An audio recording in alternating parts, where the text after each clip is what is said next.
Napakasakit itong nangyari. Napakawalang yan ng mga asawa ninyo! Ang mahalaga po, wala yung kami sa mga asawa na.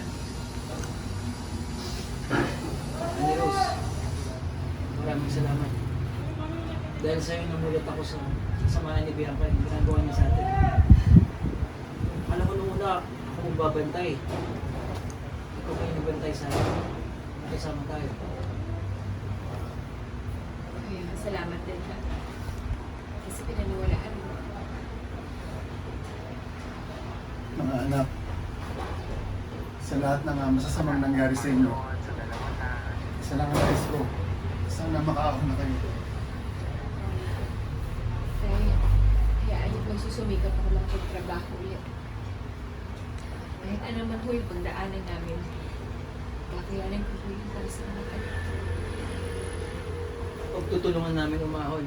Nay, tay, magkasama naman kami ng kapatid ko. Hindi kami mag-iwalay. Tingin sa nanay, Arby.